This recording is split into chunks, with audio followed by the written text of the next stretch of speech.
సామాజిక న్యాయం, ప్రజాస్వామ్య పరిరక్షణ కోసం కాంగ్రెస్ పార్టీ అగ్రనాయకులు రాహుల్ గాంధీ నిరంతరం పోరాటం చేస్తున్నారని నల్గొండ పట్టణ కాంగ్రెస్ పార్టీ అధ్యక్షుడు మాజీ జెడ్పీటీసీలు గుమ్మల మోహన్ రెడ్డి, వంగూరి లక్ష్మయ్య అన్నారు.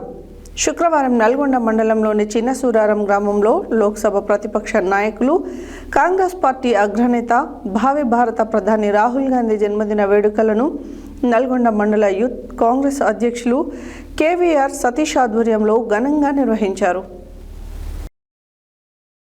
సామాజిక న్యాయం, ప్రజాస్వామ్య పరిరక్షణ కోసం కాంగ్రెస్ పార్టీ అగ్రనాయకులు రాహుల్ గాంధీ నిరంతరం పోరాటం చేస్తున్నారని నల్గొండ పట్టణ కాంగ్రెస్ పార్టీ అధ్యక్షుడు మాజీ జెడ్పీటీసీలు గుమ్మల మోహన్ రెడ్డి, వంగూరి లక్ష్మయ్య అన్నారు. శుక్రవారం నల్గొండ మండలంలోని చిన్నసూరారం గ్రామంలో లోక్సభ ప్రతిపక్ష నాయకులు, కాంగ్రెస్ పార్టీ అగ్రనేత, భావి భారత ప్రధాని రాహుల్ గాంధీ జన్మదిన వేడుకలను నల్గొండ మండలం యూత్ కాంగ్రెస్ అధ్యక్షులు కేవీఆర్ సతీష్ ఆధ్వర్యంలో ఘనంగా నిర్వహించారు.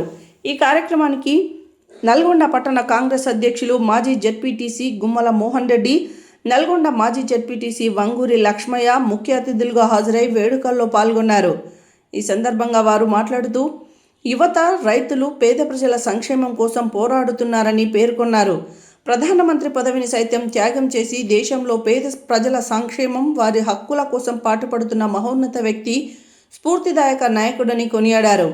ఆయన ఆశయాలను ప్రతి కార్యకర్త ప్రజల్లోకి తీసుకెళ్లి కాంగ్రెస్ పార్టీని మరింత బలోపేతం చేయాలని పిలుపునిచ్చారు. ఈ కార్యక్రమంలో సర్పంచ్ నారగోని రేణుకా భద్రయ్య, జిల్లా విజిలెన్స్ మరియు మానిటరింగ్ కమిటీ సభ్యురాలు సంకు ధనలక్ష్మి, పట్టణ యూత్ కాంగ్రెస్ అధ్యక్షులు గాలి నాగరాజు, గ్రామ కాంగ్రెస్ అధ్యక్షులు మార్తా రాంబాబు, కాంగ్రెస్ పార్టీ నాయకులు, మహిళా నాయకులు, యువజన కాంగ్రెస్ కార్యకర్తలు, గ్రామ ప్రజలు పెద్ద ఎత్తున పాల్గొన్నారు.